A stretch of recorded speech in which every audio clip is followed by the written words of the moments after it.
성년 레위기 25장 안식년. 주님께서 시나이산에서 모세에게 이르셨다. 너는 이스라엘 자손들에게 일러라. 그들에게 이렇게 말하여라. 내가 너희에게 주는 땅으로 너희가 들어가면 그 땅도 주님의 안식을 지켜야 한다. 너희는 6해 동안 밭에 씨를 뿌리고 6해 동안 포도원을 가꾸어 그 소출을 거두어라.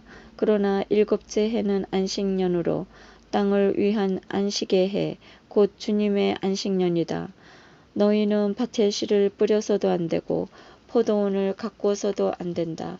너희가 수확한 다음에 저절로 자란 곡식을 거두어서도 안 되고 너희가 가꾸지 않은 포도나무에 저절로 열린 포도를 따서도 안 된다. 이것이 땅의 안식년이다. 안식년이 땅에서 나오는 것이 너희뿐 아니라 너희의 남종과 여종의 품팔이꾼 그리고 너희와 함께 머무르는 거루민의 양식이 될 것이다. 또한 너희 가축과 너희 땅에서 사는 짐승까지도 땅에서 나는 온갖 소출을 먹을 것이다. 희년 너희는 안식년을 7번 곧 7회를 7번 헤아려라. 그러면 안식년이 7번 지나 49회가 된다. 그 7째 달 초 열흘날 곧 속죄일에 나팔소리를 크게 울려라. 너희가 사는 온 땅에 나팔소리를 울려라. 너희는 이 50년째 해를 거룩한 해로 선언하고 너희의 땅에 사는 모든 주민에게 해방을 선포하여라. 이 해는 너희의 희년이다. 너희는 저마다 제 소유지를 되찾고 저마다 자기의 시족에게 돌아가야 한다. 이 50년째 해는 너희의 희년이다. 너희는 씨를 뿌려서도 안 되고 저절로 자란 곡식을 거두어서도 안 되며 저절로 열린 포도를 따서도 안 된다. 이 해는 희년이다. 그것은 너희에게 거룩한 해다. 너희는 밭에서 그냥 나는 것만을 먹어야 한다. 이 희년에 너희는 저마다 제 소유지를 되찾아야 한다. 너희가 동족에게 무엇을 팔거나 동족의 손에서 무엇을 살 때 서로 속여서는 안 된다. 너희는 희년에서 몇 해 지났는지 헤아린 다음 너희 동족에게 사고 그 소출을 거둘 횟수를 헤아린 다음 너희에게 팔아야 한다. 그 횟수가 많으면 값을 올리고 횟수가 적으면 값을 내려야 한다.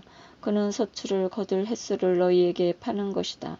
너희는 동족끼리 속여서는 안 된다. 너희는 너희 하느님을 경외해야 한다. 나는 주 너희 하느님이다. 너희는 나의 규칙들을 실천하고 나의 법규들을 지키며 실천해야 한다. 그래야 너희가 그 땅에서 평안히 살게 될 것이다. 그리고 땅이 열매를 내어주어 너희가 배불리 먹으며 그곳에서 평안히 살게 될 것이다. 씨를 뿌려서도 안 되고 소출을 거두어서도 안 된다면 우리가 7째 해는 무엇을 먹으리요 하고 너희가 물을 수도 있을 것이다. 그러나 나는 6째 해에 나의 복을 베풀어 3해 동안 먹을 소출이 나게 하겠다. 그래서 씨를 다시 뿌리는 8째 해에 너희는 묵은 곡식을 먹을 것이다. 9째 해가 되어 그 해 소출이 날 때까지 묵은 곡식을 먹게 될 것이다. 재산을 되사는 규정. 땅을 아주 팔지는 못한다. 땅은 나의 것이다. 너희는 내 곁에 머무르는 이방인이고 거루민일 따름이다. 너희가 소유한 땅에서 어디에서나 땅을 되사는 권리가 보장되어야 한다. 너희 형제가 가난해져 자기 소유지를 팔 경우 그에게 가장 가까운 구원자가 나서서 그 판 것을 되사야 한다. 구원자가 없는 사람이라도 스스로 힘이 다 되사기에 충분한 방도가 생기면 자기가 판 뒤에 자기 지난 횟수를 헤아려 나머지 값을 산 사람에게 치르고 그 소유를 되찾는다. 그러나 되찾을 능력이 생기지 않으면 그가 판 것을 희년이 될 때까지 그것을 산 사람의 손에 남아 있게 된다. 그러다가 희년에는 그 소유지가 풀려 그는 그것을 되찾게 된다. 어떤 사람이 성곽 도시에 있는 주택을 팔 경우 판지 한 해가 될 때까지는 되살 권리가 없다. 되살 권리가 일정 기간에만 있는 것이다. 한 해가 다 차기까지 되사지 못한다. 성곽에 있는 그 도시의 집은 대대로 아주 그 집을 산 사람의 것이 된다. 그것은 희년이 되어도 풀리지 않는다. 둘레의 성곽이 쳐져 있지 않은 시골의 집들은 그 땅의 토지로 여긴다. 그래서 그것을 되살 권리가 있고 희년이 되면 풀린다. 레위인들에 관한 특별 규정, 레위인들의 성읍에 관한 다음과 같다. 레위인들은 언제나 그들 소유의 성읍에 있는 집을 되살 권리가 있다. 다른 레위인이 그것을 되산다 하더라도 레위인들이 소유한 성읍에 팔린 집은 희년이 되면 풀린다. 레위인들의 성읍에 있는 집들은 이스라엘 자손들 가운데서 그들이 자기 소유로 얻은 것이다. 그들 성읍 둘레의 목초지는 팔지 못한다. 그것은 그들의 영원한 소유지다. 가난한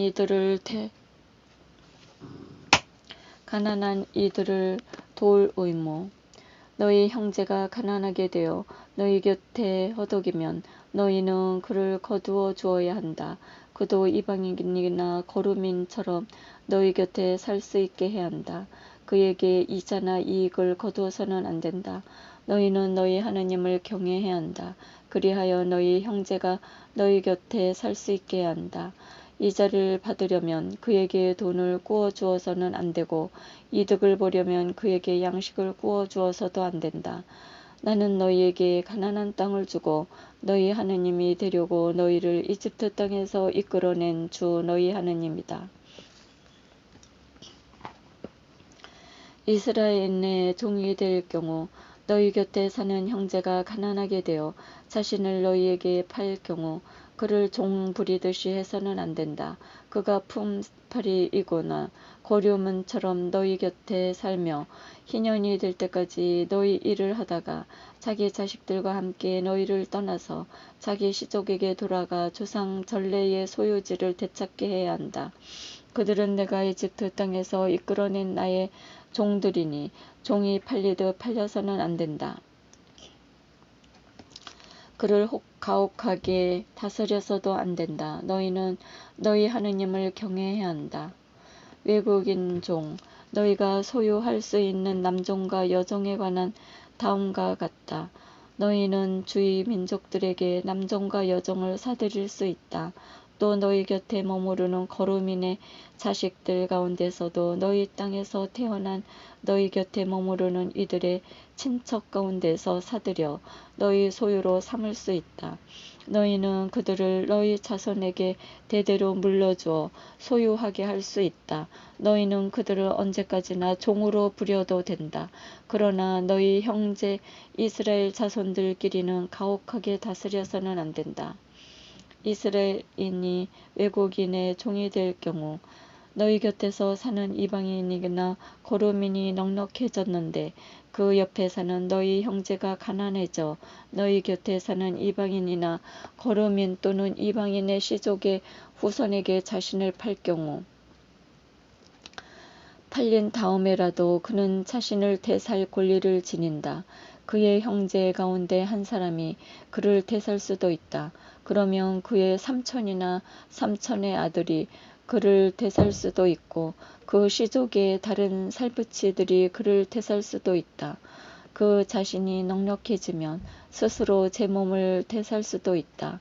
이 경우 그는 자기를 산 사람과 함께 제 몸을 판 그애로부터 희년까지 몇 해인지 헤아려 그 횟수에 따라 가격을 매기는데 그 집에 머물러야 할 기간은 날품팔이의 날수로 쳐서 계산한다.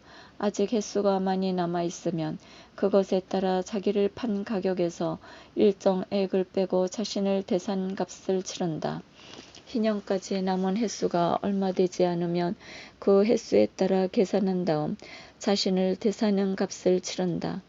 그를 한 해의 날품팔이로서 주인 집에 머무르게 하고 주인이 너희 눈앞에서 그를 가혹하게 다스리는 일이 없게 해야 한다. 그가 이 여러 방도 가운데 어느 하나라도 자신을 대사지 못한다면 하더라도 희년이 되면 자식들과 함께 풀려난다. 이는 이스라엘 자손들이 나에게 속한 종들이기 때문이다. 그들은 내가 이집트 땅에서 이끌어낸 나의 종들이다. 나는 주 너희 하느님이다. 우리를 먼저 사랑하신 하느님 영원히 찬미 받으소서.